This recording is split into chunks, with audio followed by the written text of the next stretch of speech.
am joined by Neal Soss, Chief Economist at Credit Suisse, here at the TabbFORUM Breaking Rates event. Neal, thank you very much for joining us. Oh, it's a pleasure to be with you. So, Neal, a lot of conversation today about tapering. I'd really like to hear your thoughts on tapering and where you think Washington's going to go. Well, my own view is that the Federal Reserve wants out of the asset management business. And they want out of the asset management business for a number of reasons. One is that there's a thought process among economists that says as you use a tool more and more, it gets less effective. Right. And yet there must be some costs attached to having a gigantic balance sheet, buying a very large fraction of all the securities being created, very visible in the mortgage market, and with the budget deficit coming down, that'll be very visible in the Treasury market. So the Fed just doesn't want to do this anymore, but they don't want to tighten financial conditions. Yeah, but so, adverse impact on rates, the whole 9 yards. Exactly. So they've got a very delicate communication problem now to say, we're not going to be buying as many assets. Eventually, we're not going to be buying on a net basis at all, but we don't want you to get too nervous. We don't want interest rates going up. So we're going to promise, for lack of a better word, that we're going to keep short-term interest rates low for a long time. And that tension, I think, will be the story of markets, at least for this year, maybe for a couple. I guess all of this is predicated on a projection of how the U.S. economy is going to grow and how the global economy is going to grow. I want to talk about that briefly. Sure. What happens if the U.S. market actually outperforms expectation? What impact is that going to have on tapering and the credit markets? Well, if we mean by outperform that interest rates go down and bond prices go up, then all else equal, you'd think that would happen either because the economy was weaker than expected and needed the help, or because markets were, in some sense, in a bubble. Right. What other logic would there be for interest rates to be falling under these circumstances? Well, if the economy needs the help, then it needs the help. And the Fed will certainly not be resistant to something that helps them get the economy doing better. If the market ignores the Fed, says, well, we don't care that you're tapering, we're so enthralled with your idea about short-term interest rates staying very low forever that we're going to rally even 10-year notes and long bonds and so forth and so on, then the Fed has the very delicate problem because financial stability is called into question precisely when markets are overperforming, so to speak.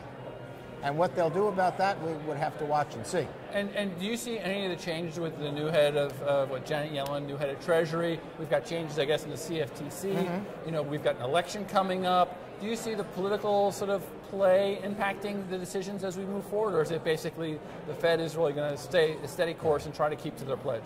Well, my view of the Fed is that they really are dedicated only to their best judgment about what's good for a couple of 300 million Americans and economic performance, and to the degree that the U.S. has a leadership role in the world, what's good for the world. Right. I don't think they care about the Democratic Party. I don't think they care about the Republican Party. That's a refreshing view. Well, that's been my view. I was there for a period of time. I certainly never observed any behavior that had a partisan motivation.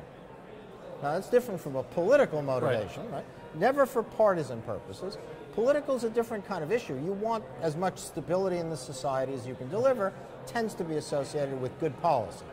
And I think that's their goal. I'd like to move off this topic for just a bit. You know, we've been talking a lot in today's event about sort of the electronification of the markets, the bond market, the moving to CEFs, and the major impact that's going to have with the deadline. Possibly, I guess the starting gun could go off tonight for the deadline in February 16th. Do you think that's going to impact all of this if that goes as scheduled, or is that already taken into account and the markets have already priced that in? No, I think there are very big issues attached to the new regulatory regime. Once upon a time, and you have to be really old to remember this, we called it fixed income. Yes, and we called it fixed income for a reason. You bought it, you own it. And in fact, what your goal in buying it was to receive a coupon, reinvest the coupon, hold the instrument to maturity, and then reinvest the principal on the best terms the market could give you. And then gradually in the 70s and intensely in the 80s and of course up until very recently, fixed income got transformed into a total return instrument with indexes and capital gains viewed as a good thing for a bond. It's not obvious why capital gains are a good thing for a bond. What it means is that your interest is less valuable when you reinvest. It's not, I don't think, an articulated goal of all these regulations, but I think it is the end game. To take the liquidity down in bond markets. Sort of suppress it slightly. Suppress it, maybe even more than slightly, and gradually move the whole mindset back to being fixed income. Interesting. And that's a big change to the way we've all grown up for the last 20, 30 years in the markets, trading them, organizing our business models, and so forth. And I'm not sure it's going to go completely smoothly. I think last summer was a bit of a down payment on what happens when you have a somewhat less liquid environment for regulatory reasons, and there's a shock where risk transfer needs to happen. And I think dealer balance sheets are rendered less elastic by this regulatory regime than they used to be.